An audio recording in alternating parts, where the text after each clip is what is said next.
Hey guys, this is undercoverdudes all the way from down under, and today we're going to be talking about the new events and the new jobs in Combat Arms. Now, there is some major updates to the Combat Arms beta client, the new graphics, but I'm going to be doing a gameplay and commentary about that tomorrow. So make sure you're subscribed and click that bell to make sure you get notified as soon as I go and upload that video.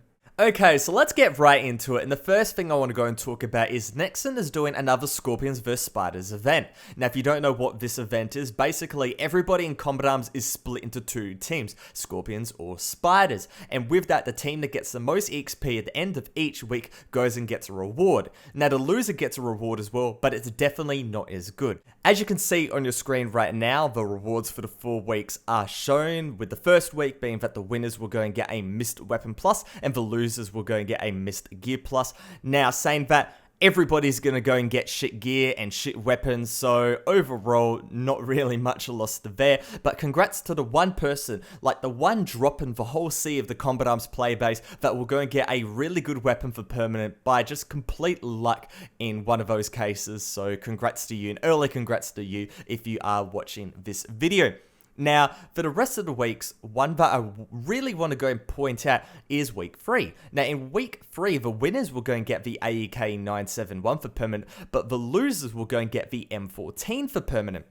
Now, personally, the AEK 971 is the superior weapon. It has good damage, good fire rate, good recoil, decent accuracy, but the M14, it has more character, and overall, I would like to go and lose in week 3 simply because having an M14 permanent, it's a pretty cool weapon. It has really good damage, it has considerable recoil, but regardless, you just tapping away with that weapon, you can go and do a ton of damage to somebody, and it's a bloody battle rifle, like, has a lot of character, and I think it's a fairly fun gun to go and use. The AEK 971, it's definitely the better weapon, but it's not really a weapon where you can have some fun. The M14, however, is. So overall, I would like to go and lose in week 3. Now, having a look at the week 4 rewards, the winners will go and get the Snake set package for 30 days, and that has some decent NX gear and some decent NX weapons. Not overpowered by any stretch of the word, but still some decent stuff, and you can go and run around and, have some fun, I suppose. And the losers will go and get the Snake set items for 7 days, so overall, everybody goes and gets a little bit of share of the fun, and I don't know, giving out NX gear, giving out NX weapons, Nexon does it every time for the Spiders vs Scorpions. Back in the day, they would give out so much NX shit, it was just a clusterfuck for the next couple of weeks, but this is pretty tame in comparison.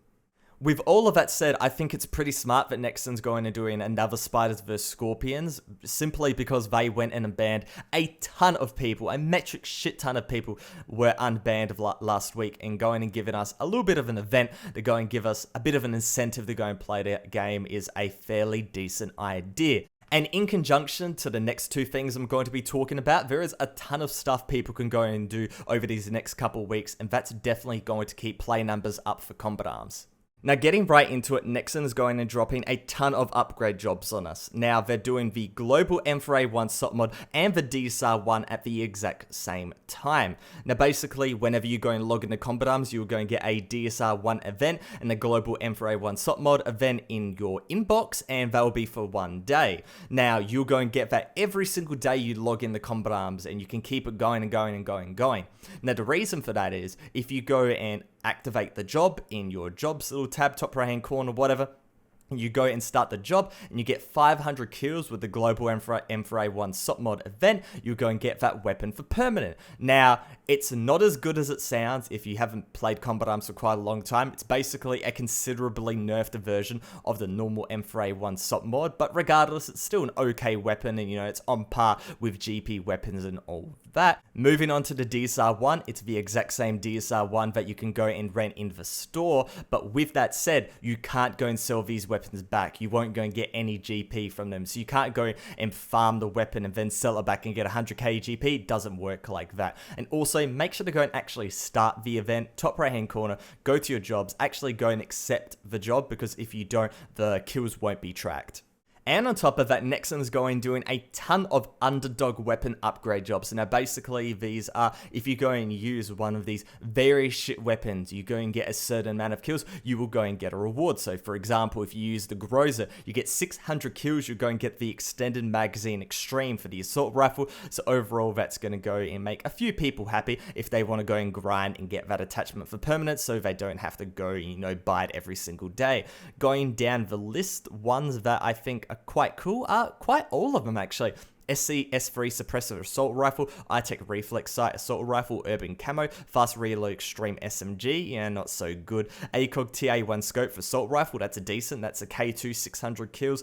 Going down the list of, there's even some more, weapon orientated ones. If you have the Howler Type 98, you get 600 kills, you get the ACR. Then if you get the ACR, you get 700 kills, you get the SCAR-L. Then the SCAR-L to the M470 CQB, then the CQB to the Carbon 15. So if you want to go and grind a ton of kills to try to go and get an NX weapon for permanent, be my guest, because the Carbon 15 is a decent assault rifle, but honestly, I wouldn't go through all the effort just to go and get a permanent NX assault rifle. Now, to end off the video, I just want to go and mention the daily jobs. A lot of people just go and bypass it for good reason, because the daily jobs are, pretty shit most of the time.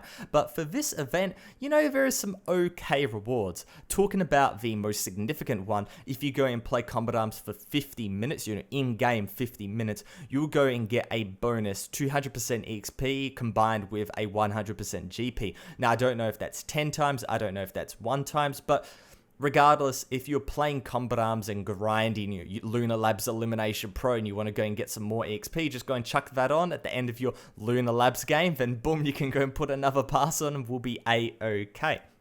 But with that said, not many people know about daily jobs simply because it's just tucked away. I think daily jobs is a really cool thing. Nexon just needs to have, when you log in, it will go and pop up automatically. And if you don't want it to pop up automatically, just go and check a little box or something and it'll never go and pop up. But for people that want to go and check their daily jobs every day, that would be really helpful, because I think a lot of people don't know about it. It's just something to have a look at, I suppose. So overall, it's basically the same thing as always. More events, more sales. I don't even bother talking about the sales because I honestly don't give a shit about them. But the events are pretty cool in my opinion, but we don't have any content. I don't know when matchmaking, I don't know when the graphics, I don't know when, the new UI is going to come out. So don't bother asking me because I've got absolutely no idea.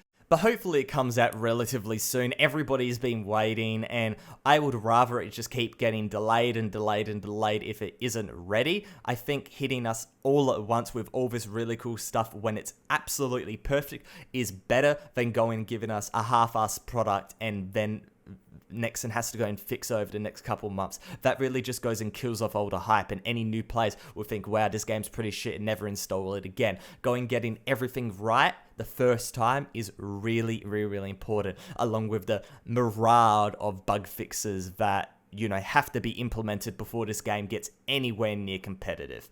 But with that said, hopefully you guys enjoyed this video. If you did, make sure to go and give it a like rating. But other than that, it's Undercover Dudes all the way from down under.